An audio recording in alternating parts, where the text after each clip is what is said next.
Olá, alunos do Colégio Petrópolis. Como vocês sabem, estarei viajando no dia 28, não estarei aqui no Brasil. Então eu decidi fazer esse videozinho simples para a gente dar conta aí da refactura da prova e das correções eventualmente necessárias. Então, a gente está falando da prova oficial do ensino médio, do terceiro ano, né, tanto do A quanto do B, que versava sobre basicamente um texto indicado pela professora Suelen, Fronteira Americana, o autor Kant e o autor Maquiavel. Bem, primeira questão dizia: Maquiavel se tornou conhecido por dissociar política de sistemas de valoração de conduta humana, como a ética e a moral. Aqui nada mais simples, né? Nenhuma novidade. Qual a finalidade da política para o autor supracitado? Bem, a gente conversou isso em aula em vários momentos, né? E a ideia de Maquiavel é que a política é apenas um meio, uma forma de se alcançar ou mesmo se manter no poder. E a ideia é que nem a moral nem a ética devem interferir ou limitar as possibilidades do governante ou daquele que pretende ser governante de alcançar o poder. Então, uma resposta bastante curta, não é? Finalidade da política para Maquiavel é alcançar ou manter no poder. E, para tanto, você pode fazer o que achar necessário, né? Não tem, como eu disse, uma limitação de um sistema valorativo como a moral ou mesmo como a ética. A letra B, quanto à concepção de correto agir, em que medida difere os autores Kant e Maquiavel? Essa é um pouquinho mais complicada, por isso mesmo valia 2 pontos, não é? E você deveria explicar com base na finalidade da política e no imperativo categórico. Então vamos lá. A finalidade da política você já colocou aqui em cima, não é? É isso aqui. Então você vai ter que trabalhar com base nessa finalidade e vai ter que acrescentar isso, fazer uma comparação, um paralelo com o imperativo categórico kantiano. Então, isso aqui é uma resposta, né, esperada. Conforme exposto no item anterior, você não precisava copiar, né, e reproduzir, repetir. Maquiavel separa a política de quaisquer parâmetros valorativos tradicionais como a ética, a moral e até mesmo a justiça. Então, política não tem nada a ver com nenhum desses fatores. Para se manter no poder, tudo é válido, configurando uma concepção individualista e egoísta acerca do correto agir, a virtude. Então, a gente fez uma questão muito parecida com essa em classe, né? Extremamente parecida. Só não comparamos com Kant, mas tinha lá aquela tirinha do Calvin e tinha algo de muito próximo realmente dessa resposta. Com relação ao Kant, a gente pode colocar: já Kant funda sua deontologia no conceito chamado de imperativo categórico. E o que é o imperativo categórico? Como você não colocou na questão anterior, você vai ter que reproduzir o imperativo categórico. Consiste em agir de uma maneira tal que se possa querer que a regra da estação se torne lei universal, ou seja, uma concepção coletivista e altruísta oposta à maquiavélica. Então, essa era a relação que eu queria que vocês percebessem. Kant e Maquiavel, nesse sentido, são opostos, porque para Maquiavel, o agir correto é se manter no poder, é a virtude, é a capacidade de empregar a força quando for necessário, a esperteza quando for necessário para se manter no poder. Ou seja, essa é uma concepção absolutamente individualista e egoísta. Em oposição a uma ética kantiana, baseada e pautada pelo imperativo categórico, que é coletiva e altruísta.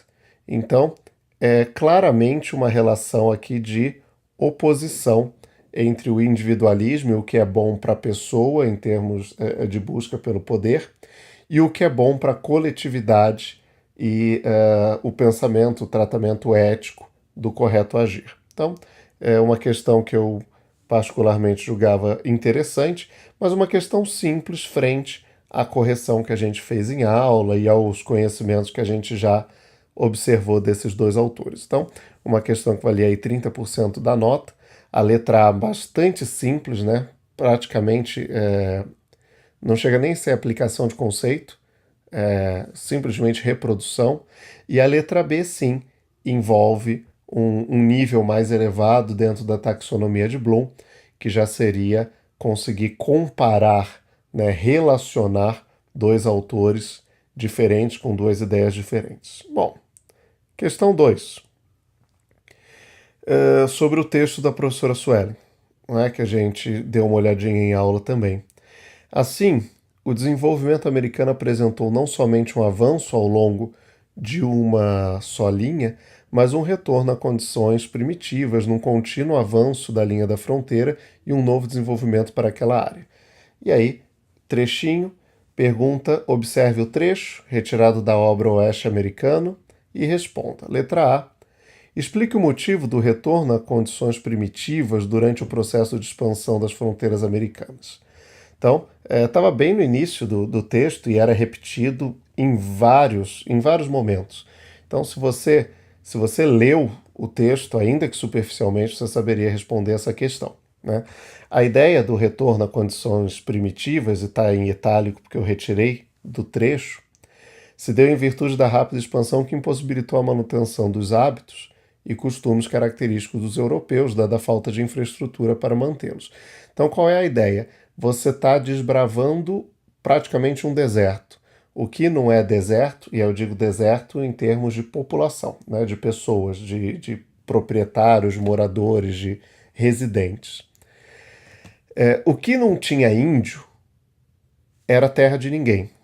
E mesmo a terra que era ali de uso indígena, né, não é talvez nem possível falar em propriedade, uma cultura totalmente diferente, mas mesmo a terra que era de uso indígena não tinha a sua extensão delimitada. Então as fronteiras ali entre as terras indígenas não existiam, né? Não eram fronteiras físicas como a gente conhece e como é o modelo europeu. Então você não tinha nada. Basicamente é isso, eram desbravadores entrando, adentrando e explorando e conquistando o território que depois eles vieram a chamar de Estados Unidos ou de América. Então, é evidente que não dá para manter os costumes, as práticas, os pequenos luxos que você eventualmente tinha no modelo europeu. De tal sorte que ao longo do texto fica muito claro que os americanos se aproximam muito mais do modo de vida do indígena para sobreviver do que daquele modo de vida do velho europeu do qual eles descendiam, né? Do qual eles tinham origem. Então, a minha resposta sintética, o retorno à condição primitiva se deu em virtude da rápida expansão, que impossibilitou a manutenção de hábitos e costumes característicos dos europeus, dada a falta de infraestrutura. Em outros termos, os imigrantes europeus que migraram para o ZEWA tiveram que se adaptar às condições que encontraram, e aí, claro, muito mais severas, muito mais precárias do que aquilo que eles estavam acostumados na Europa, e precisaram fazer isso para conseguir sobreviver num ambiente que, para eles, era inóspito e desconhecido. E aí nós vamos para a letra B. Diferencia o desenvolvimento da fronteira americana do da fronteira europeia. Explique. Isso aqui também foi repetido pelo autor em vários pontos do texto. Basicamente, quando a gente pensa em Europa e na expansão das fronteiras europeias, a gente tem uma expansão muito difícil, dada a densidade populacional na Europa. Então a Europa não tinha um espaço de ninguém, que você simplesmente pegava lá sua carroça, o seu cavalo e uma arma e adentrava o espaço de ninguém e agora aquele espaço era seu, você demarcava. Isso não existia na Europa. Na Europa, toda a expansão era uma expansão baseada em guerra, uma expansão demorada, truncada, que envolvia subjugar um outro povo. Quando você aplica isso aos Estados Unidos, ou ao que nós chamamos hoje de Estados Unidos, você basicamente não tem resistência. Você tem a resistência do índio, mas você não tem nem cerca, que dirá forte, muralha ou limitações físicas. Então, sintetizando, a principal diferença entre o desenvolvimento das referidas fronteiras reside na ocupação das áreas exploradas. Na Europa, todo o espaço já possuía um dono ou possuidor, ao passo que na América vastíssimas áreas se encontravam desabitadas ou com pequena densidade populacional. Isso fez com que as fronteiras europeias fossem formadas por linhas fortificadas de baixa mobilidade.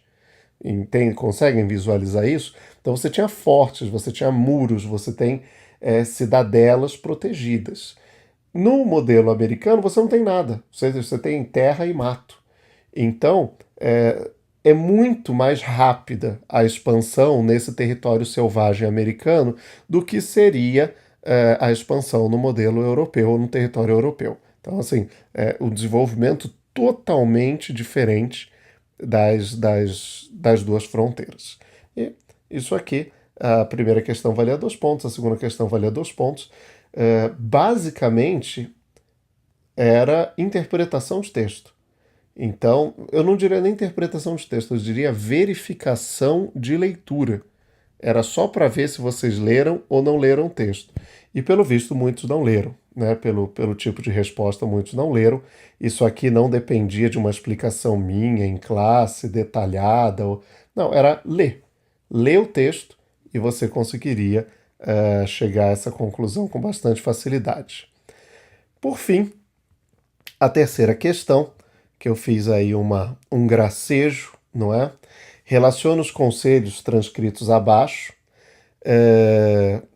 do Tywin, não sei como pronuncia isso, do Game of Thrones a seu neto e futuro rei Tommen, com as sugestões de Maquiavel em sua obra O Príncipe. Então, a gente está diante de uma questão um pouquinho mais complexa.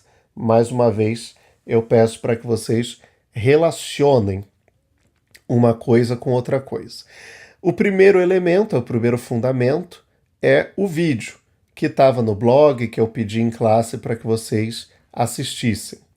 E o segundo, o trecho que a gente estudou na apostila do Maquiavel, certo? Então é só relacionar o conselho ali transcrito com as sugestões de Maquiavel. E se você prestou atenção no vídeo ou nas aulas, ou ainda que não tenha prestado atenção em nada, se você leu aqui essa transcrição, percebeu que esse personagem da obra Game of Thrones é um personagem que se apropria das ideias de Maquiavel. Em nenhum momento o autor remete a Maquiavel explicitamente. No universo que ele cria, provavelmente nem existe Maquiavel. Mas é evidente que o que nós estamos observando é justamente, né, uma reprodução do modelo maquiavélico, aí adaptado, claro, para uma série, para um universo real maravilhoso, né? Uma reprodução do real maravilhoso. E a resposta que eu sugeriria, curta até, uma questão simples também, Maquiavel escreve sua obra com conselhos ao soberano para a manutenção do poder. Mesmo objetivo do diálogo do Tywin com o seu neto. O conteúdo também é semelhante. Então, se na questão 1 a relação Maquiavel-Kant é uma relação de oposição, aqui na questão 3 você tem que perceber que a relação Maquiavel-Game of Thrones, essa cena especificamente, é uma relação de concordância e complementariedade.